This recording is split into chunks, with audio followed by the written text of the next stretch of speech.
Well, with this title, it kind of fits, the Easter week, basically. So, hey, let's go. Hi, guys. Welcome to Lee Reacts. Hope everyone's having a good day. You already know.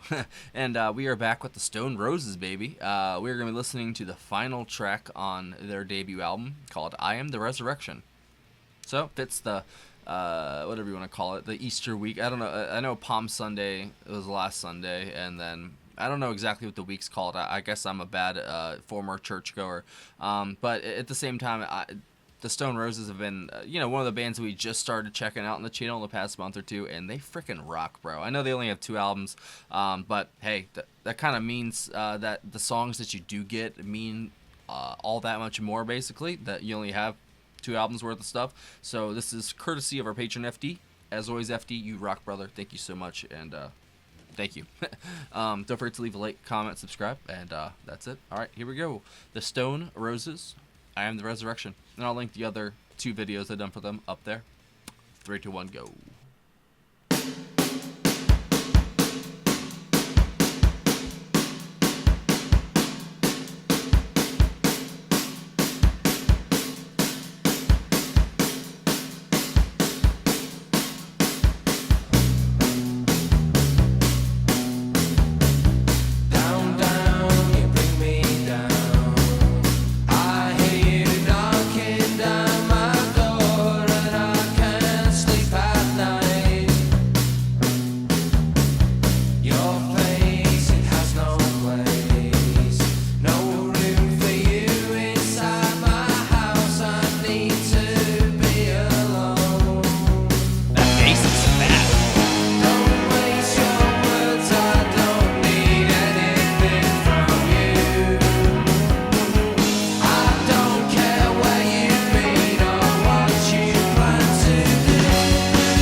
Baseline is so good.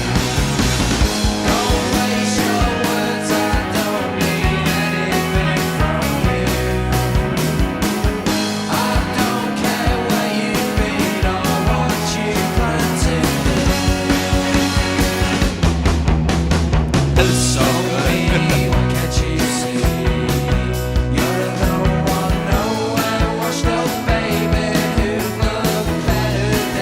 It's like upbeat, but still very subdued. It's cool.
Is it weird that I hear some ecstasy in it?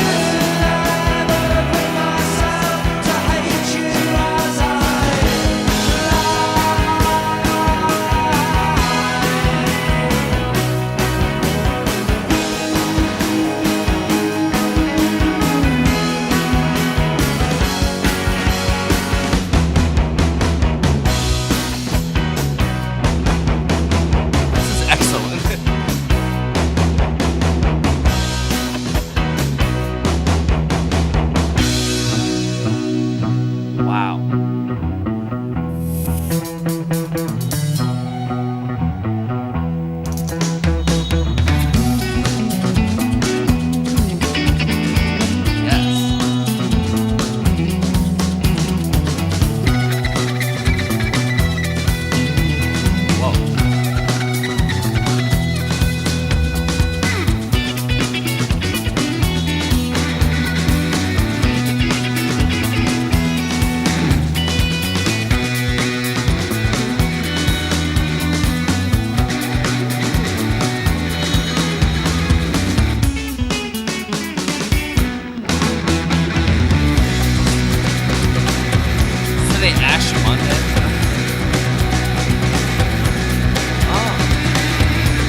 ridiculous.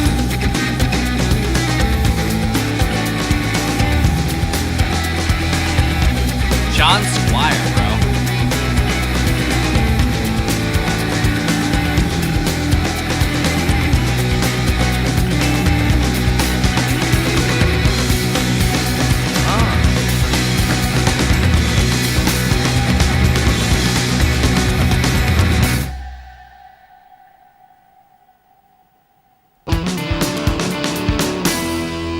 What?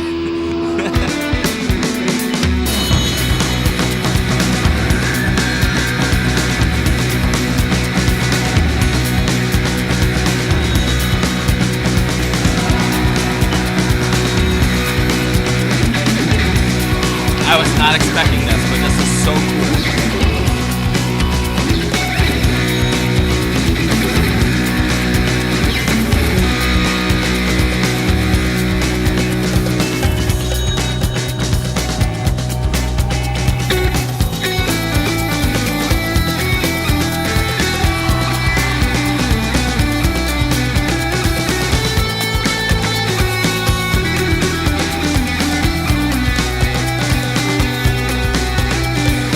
Has just been so damn good.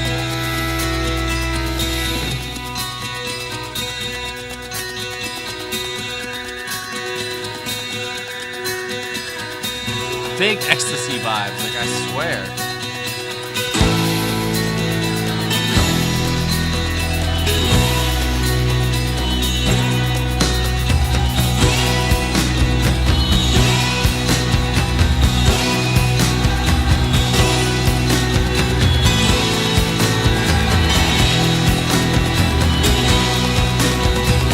Back Sony memories for some reason.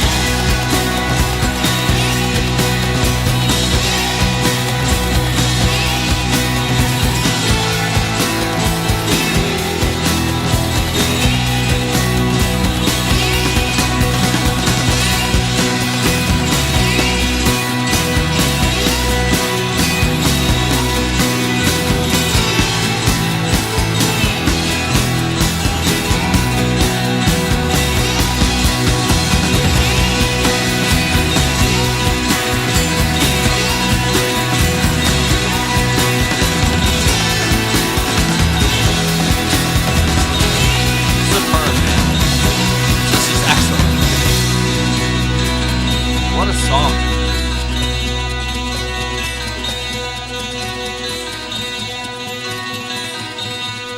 Mani, Rennie.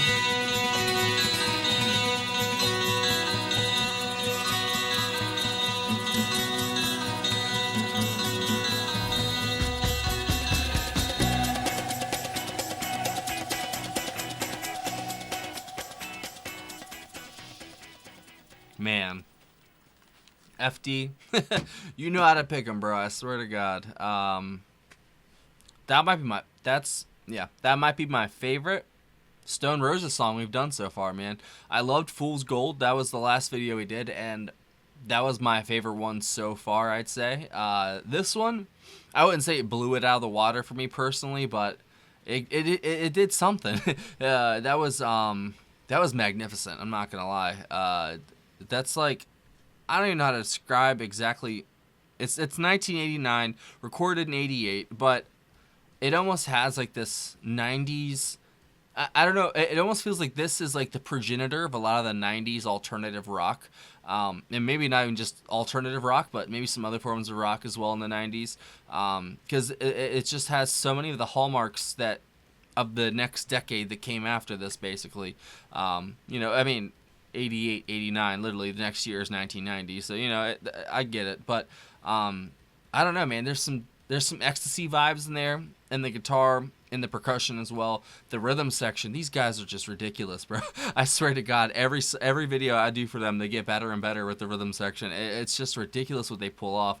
Because your ear is kind of drawn towards the guitars, but and the vocals in the beginning or the first half of it. I don't know. The percussion, they use it so damn well, and it's so effective, and it feels like it's got like this world sort of feel to it and beat, and I love that. Like, it's got a very interesting blend of rock, even like a little bit of, I wouldn't say like electronic music. It doesn't have that like in the sound itself, but like the progressions and stuff, like they're very innovative, especially for 88, 89. It just has like this, I don't know, I guess the stuff that followed this really took a lot from it, because I really do hear a lot of future stuff. That's cool. I love when I hear bands like that.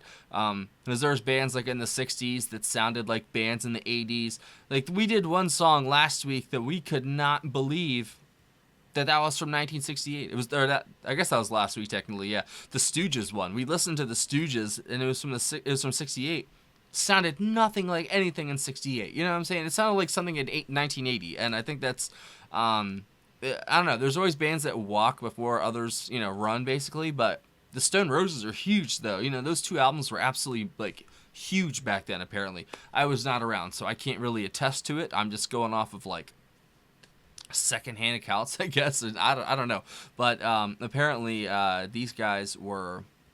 They were the bee's knees there for a while, and they still have a huge fan base, and I see why, man. Just from this song alone, bro. Like, the first half, like, with the vocals and that chorus, it really... It's such an interesting song, like, lyrically. Like, I wish I had another listen in me right now so I could actually, like... Not with a fine-tooth comb, but with some form of comb. Just like just maybe a couple prongs in there. I don't know, man. But, just listen to it again and get something else out of it, because I was so wrapped up in the music that, like...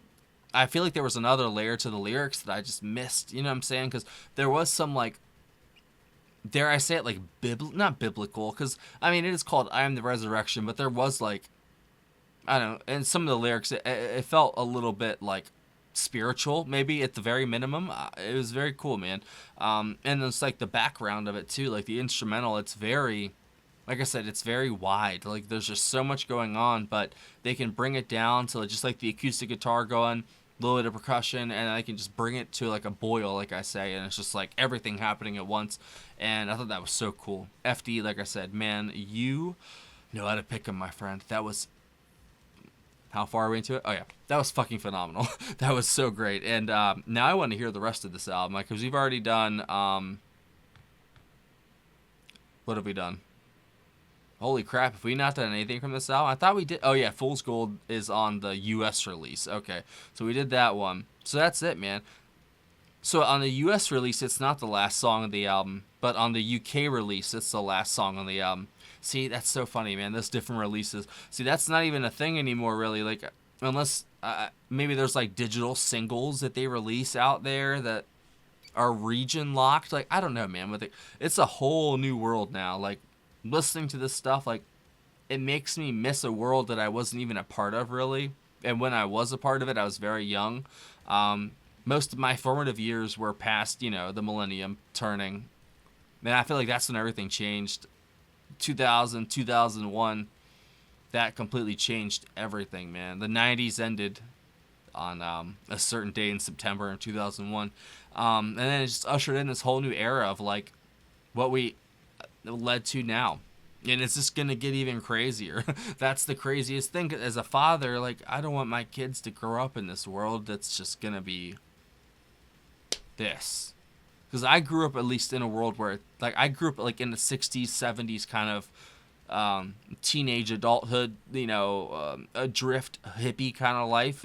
I lived a very unique life, but I don't know, man. My kids are gonna grow up in a world it's gonna be incomprehensible compared to the one that I came from, and I don't know if I can prepare them for something that I don't know anything about, and the world changes by the day, and it's just, I don't know, man, it's a lot of stuff to think about, as a parent, even just for myself. I don't know, but like, even for, fuck, man, I don't know, but I just want my kids to be happy and okay, and I'm gonna try my best to get them there.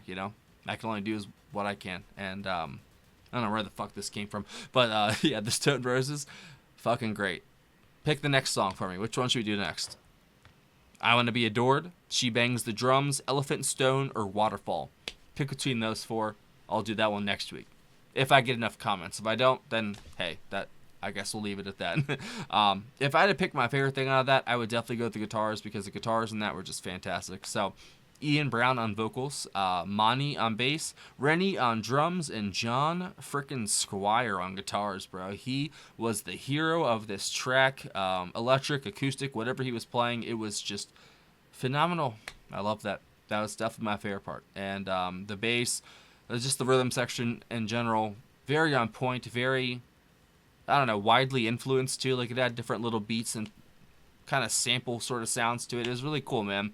Very well put together track, and it's kind of danceable too. I'm not gonna lie. So I'll leave it at that. Thanks for watching, guys. Have a good day. I'm not gonna take up any more of your time. It's been long enough. See you later.